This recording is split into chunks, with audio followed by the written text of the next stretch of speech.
Good afternoon.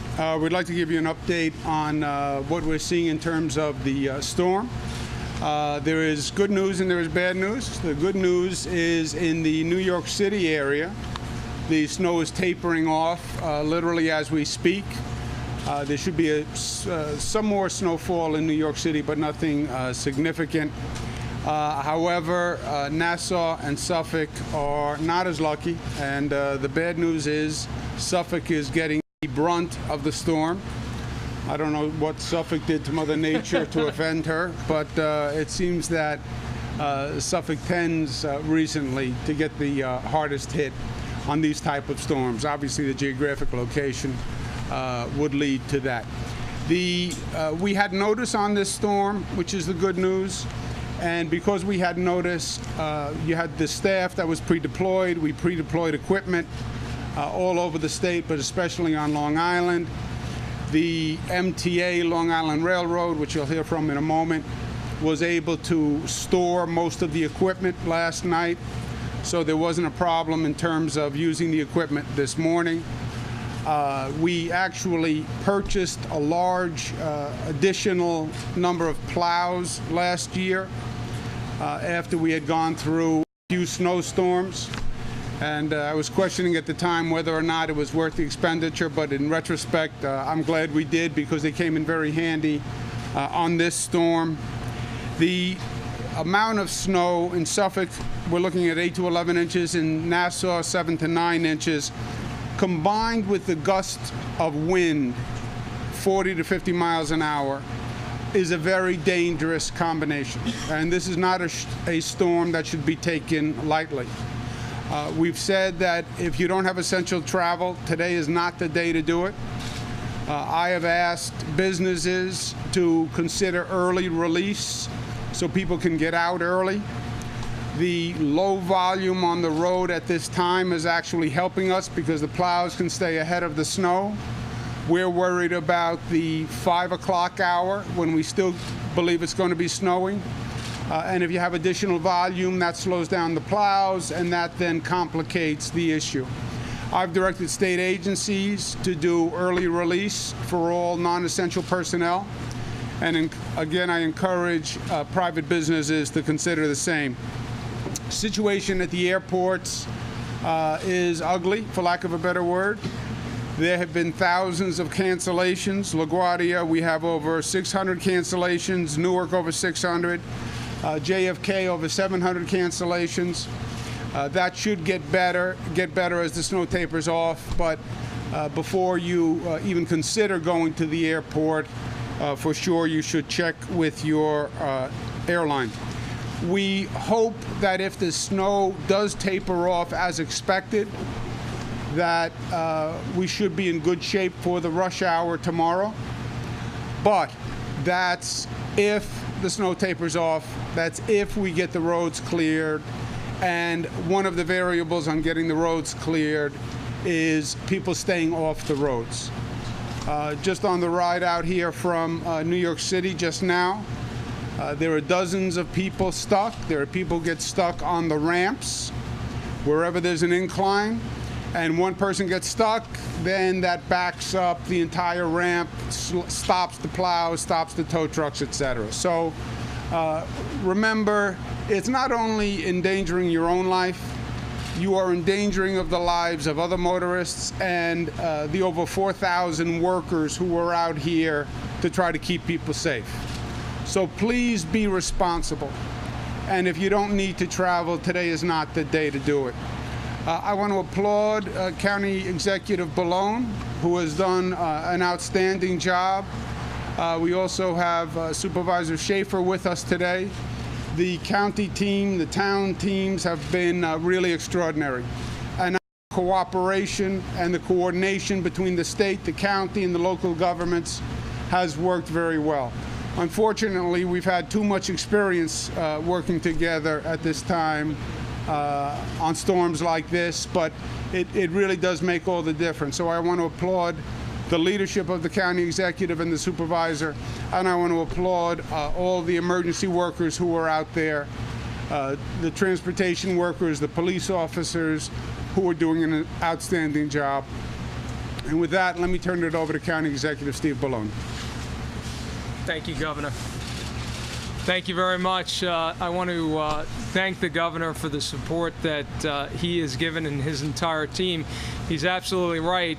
We've been together too many times at storm events like this, but what it has done is given us the experience and the ability to really deal with anything that's thrown at us. This is a serious storm.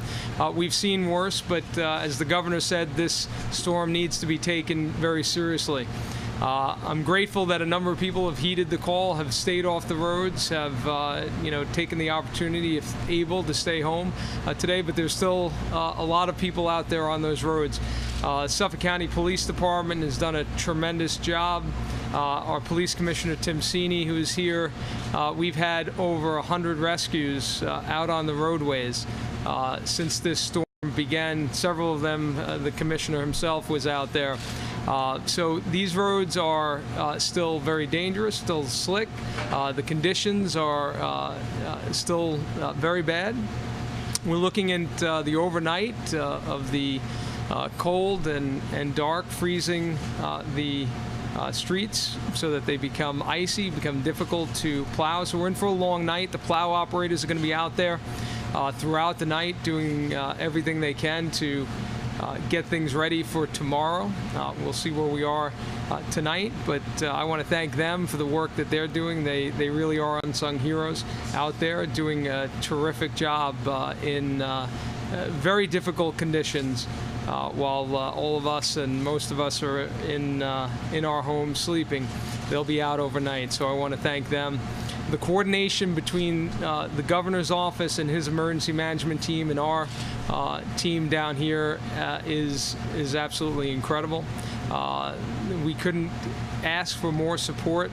Governor mentioned the vehicles that have been deployed down here, and I want to thank him for the resources that have been brought from other areas of the state down here to assist Suffolk County in this storm, as has been done in the past. We appreciate that support and that cooperation, and I think the fact that we've been able to work together so seamlessly like that has absolutely made a huge difference here and probably saved lives as well.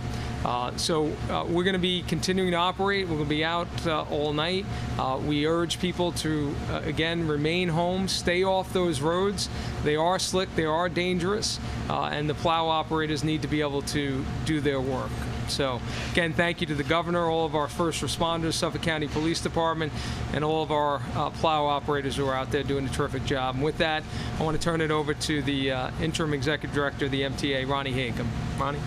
Thank you. Good afternoon. So as the governor has noted, we had the advantage of being prepared for this storm, but we also focused very much on Long Island and the Long Island Railroad service that we would need to provide today. While ridership has been very, very low, down from normal, we are still meeting all of the demands for our riders. Everybody that we brought into New York this morning, we are going to bring home safely this afternoon. The governor has encouraged early release for employers, so we are also rescheduling some trains. So we're encouraging our customers to look at mta.info, look at our apps, look at our social media feeds to be able to be aware of what those new schedules are so that we can get everybody home safely and on time. Thank you, Governor. Thank you.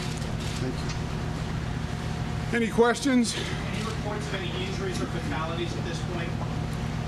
We have, I haven't received any reports of any injuries in this area. We did have a fatality in New York City, which was more of a heart attack, caused by a heart attack from snow shoveling. There have been a number of accidents, but I don't have this time an injury report or a fatality report.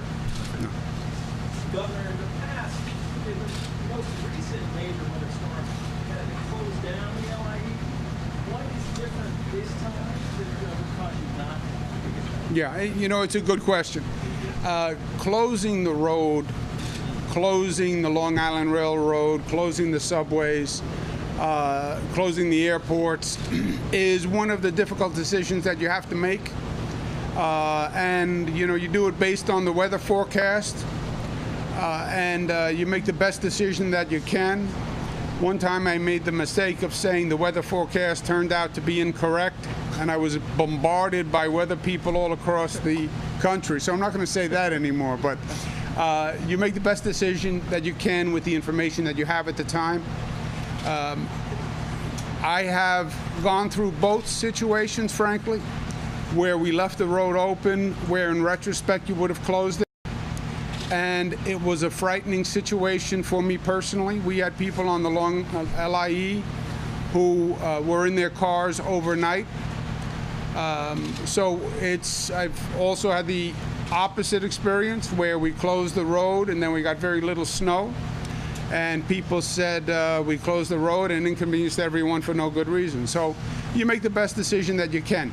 We have more equipment out there today, which is one of the reasons why we felt more comfortable. We literally purchased dozens of additional snow plows. So you just have many more people and many more plows. And the forecast is not as bad as it's been in the past. But you calibrate this call as you go through it, and that's why I like to come out and meet with the county executive. I like to see the conditions. And if they get worse, we may change the decision. But right now, we feel comfortable where we are as long as people stay off the road.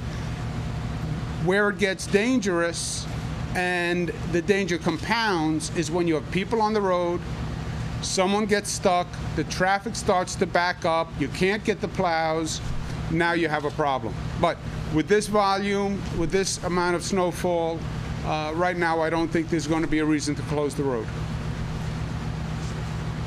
Any other questions? Okay, thank you. Thank you, Christian.